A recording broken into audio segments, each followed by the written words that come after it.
नमस्कार, मी राहुल कुलकर्णी. मी दोन महत्त्वाच्या नेत्यांशी बोललो. एक भारतीय जनता पार्टीचे राष्ट्रीय पातळीवरचे नेते आहेत. त्यांचं नाव इतक्यात सांगणं योग्य नाही, कारण मी तुम्हाला राष्ट्रवादी काँग्रेसमध्ये सध्या काय चाललं आहे त्याची इनसाईड आणि सगळ्यात एक्सक्लुझिव्ह ती माहिती देणार आहे. पण सकाळी मी श्री प्रकाश आंबेडकर यांच्याशी बोललो. ते मी नाव ऑन रेकॉर्ड सांगू शकतो, कारण असं आहे की काँग्रेसने एक नवीन मित्र शोधायचं ठरवलं. खरं म्हणजे ही युती जर झाली असती वंचित बरोबरची, तर महाराष्ट्र विधानसभा निवडणुकीचे निकाल वेगळेच लागले असते. आता दोन ठिकाणी मुंबई आणि छत्रपती संभाजीनगर इथं प्रकाश आंबेडकर यांची काँग्रेसबरोबर चर्चा सुरू आहे. अंतिम टप्प्यात आहे. ऑलमोस्ट त्यांची छत्रपती संभाजीनगर ही डील डन आहे. पण तिथं खासदार काळेंना काहीतरी आक्षेप आहे आणि त्यामुळे ते रखडलेले असं दिसतंय. मुंबईमध्ये सुद्धा काँग्रेसला हे तर लक्षात आलं आहे की श्री उद्धव ठाकरे यांच्या मताचा जो काही टक्का आहे, जो चंक आहे, तो काही काँग्रेसकडे येत नाही. कारण ते जे मतदार आहेत त्यांच्यासाठी पर्याय हा काँग्रेस कधीच नव्हता, कारण ते काँग्रेसच्या विरोधी विचाराचे मतदार आहेत. मग त्यांची फर्स्ट चॉईस ऑब्व्हियसली जर हिंदुत्व असेल तर ती भारतीय जनता पार्टी आहे. मराठी माणूस असेल तर मग आता ते ठाकरे बंधूंचाच पर्याय घेतील, किंवा मग फार तर एकनाथ शिंदे यांची शिवसेना पाहते.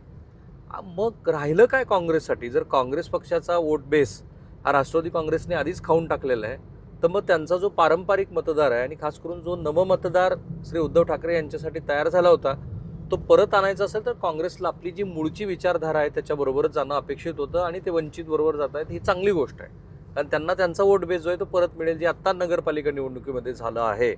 आणि त्यामुळं वंचित बरोबरची चर्चा सुरू आहे. श्री प्रकाश आंबेडकर असं मला म्हणाले की मुंबईमध्ये काँग्रेसबरोबर त्यांचं काय होतंय ते मी रात्री तुम्हाला फायनल सांगेल, पण ती चर्चा अंतिम टप्प्यात आहे असं दिसतं आहे. दुसरी जी राष्ट्रवादी काँग्रेसची महाराष्ट्राला माहिती नसलेली सगळ्यात मोठी एक्सक्लुझिव्ह बातमी अशी आहे की राष्ट्रवादी काँग्रेसकडनं म्हणजे शरद पवार गटाकडनं आपण NDAचा सहयोगी पक्ष होऊ असा प्रस्ताव अमित शहा यांच्याकडे देण्यात आला होता.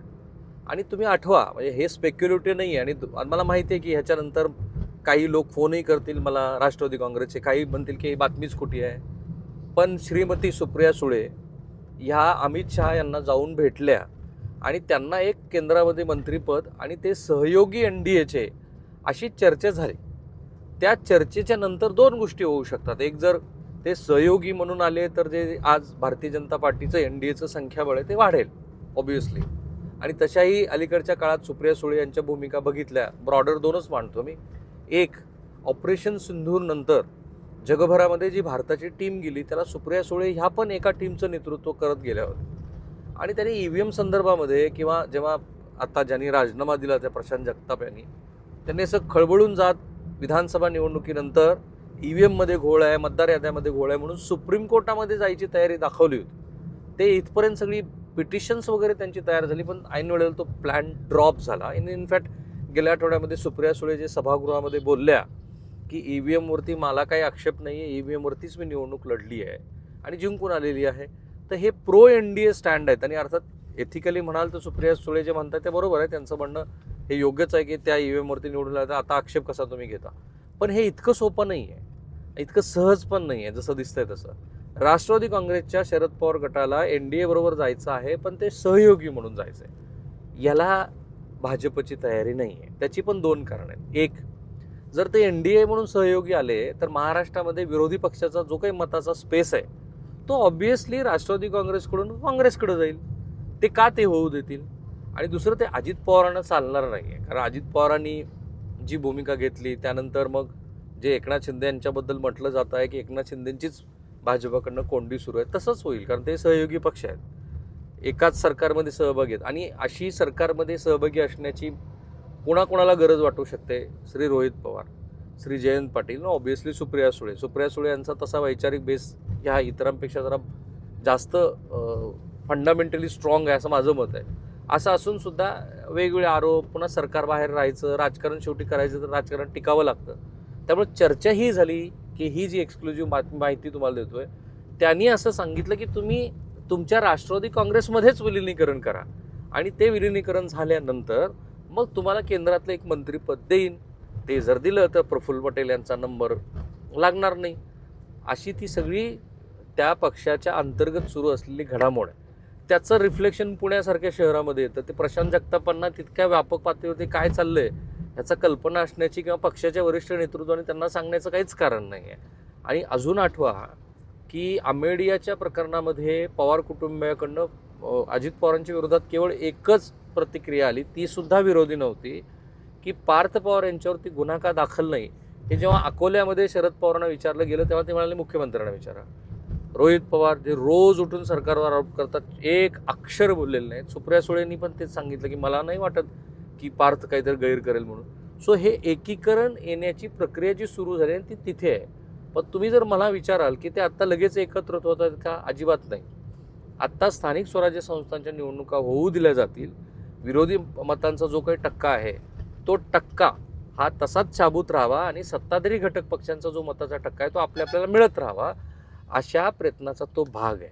आणि म्हणूनच राष्ट्रवादी काँग्रेसचं विलिनीकरण होणार आहे असं जर कुणी मला सांगितलं तर मी म्हणेल आत्ता नाही होणार आहे. त्याची शक्यता स्थानिक स्वराज्य संस्थांच्या निवडणुका झाल्यानंतर अधिक वाढते आणि ते एकत्रित येतील. नंतर सुप्रिया सुळे ह्या पुन्हा एकदा बारामती लोकसभा मतदारसंघाचं प्रतिनिधित्व राष्ट्रवादी काँग्रेसकडून करताना दिसतील, अशी सध्याची तयारी आहे. मग शरद पवार काय करतील, तर एकतर शरद पवारांचा राज्यसभेचा जो टर्म आहे, त्यांची जी मुदत आहे मार्च एप्रिलमध्ये संपती आहे माझ्या माहितीप्रमाणे. त्याच्यानंतर त्यांनी आत्ताच भूमिका घेतलेली आहे की दोन्ही राष्ट्रवादी काँग्रेस एकत्रित येण्यासंदर्भामध्ये सुप्रिया सुळेंनी निर्णय घ्यावा. त्याच आता कार्यकारी अध्यक्ष आहेत पक्षाचे, त्यामुळे त्यांनी निर्णय घेतील, हे असं राष्ट्रवादी काँग्रेसमध्ये सुरू आहे. आता आणखीन एक गोष्ट घडली आणि ती म्हणजे सतेज पाटलांना श्री अजित पवारांनी फोन केला. तर तो फोन केल्याचं त्यांनी आत्ता दुजोरा दिला. तोपर्यंत माझं असं मत होतं की असं काँग्रेस करणार नाही की महाविकास आघाडीमध्ये तुम्ही घटक पक्ष आहात प्रमुख. जर समजा, कारण तिकडे पण आता दिसतंय असं की राष्ट्रवादी काँग्रेसच्या शरद पवार घटक मनसे आणि शिवसेनेबरोबर जातोय आणि तिकडे 15-20 जागा ते लढतील. म्हणजे तशीही महाविकास आघाडीचं अस्तित्व संपलेलं आहे. खुद्द संजय राऊतांनी सांगितलेलं आहे की महाविकास आघाडी ही फक्त लोकसभा आणि विधानसभेसाठी होती, त्यामुळं त्या घटक पक्षांनी काय करावं हे त्याच्यावरती अवलंबून आहे.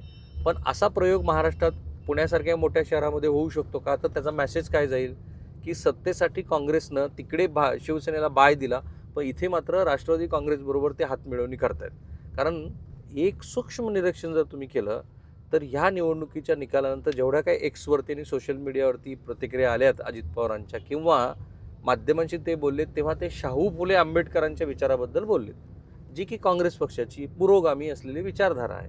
त्यामुळं दोघा पक्षांनी स्वतःची सोय करून ठेवली आहे आणि हे दोघं एकत्रित यायचं एकमेव कारण आहे आणि त्याची गरज जास्त अजित पवारांना आहे, ते म्हणजे भाजप त्यांना पुण्यामध्ये अजिबात संधी देणार नाही. तीच परिस्थिती पिंपरी चिंचवडमध्ये असेल. पिंपरी चिंचवडमध्ये आज राष्ट्रवादी काँग्रेसचे अजित पवार गटाचे बरेच लोक हे भाजप आपल्याकडे घेते आहे. अण्णा बनसोडेच्या चिरंजीवांना पण भाजपनं तिकिटाची ऑफर केली असं म्हणतात. हे का घडतं आहे, एकदा का पश्चिम महाराष्ट्रातनं पिंपरी चिंचवड आणि पुण्यावरती पुन्हा आपलं वर्चस्व प्रस्थापित केलं तर तुम्ही आता महाराष्ट्राची पॉलिटिकल डेमोग्राफी जर काढून बघितली तर भाजपनं सगळीकडं आपला डॉमिनन्स क्रिएट केलेला आहे आणि हळूहळू दुसरे राजकीय पक्ष अपवाद एकनाथ शिंदे यांच्या शिवसेनेचा. आणि म्हणूनच काल मी म्हटलं की खरे छुपे रुस्तुम तर एकनाथ शिंदे आहेत की ज्यांनी भाजपाबरोबर ते भिडले नडले आणि भाजपला त्यांनी आसमान पण दाखवलं. भाजपचा प्रपोर्शनेटमध्ये नगरसेवकांचं प्रमाण बघितलं तर त्यांनी फार हुरळून जावं आणि आनंदी व्हावा अशी स्थिती नाही.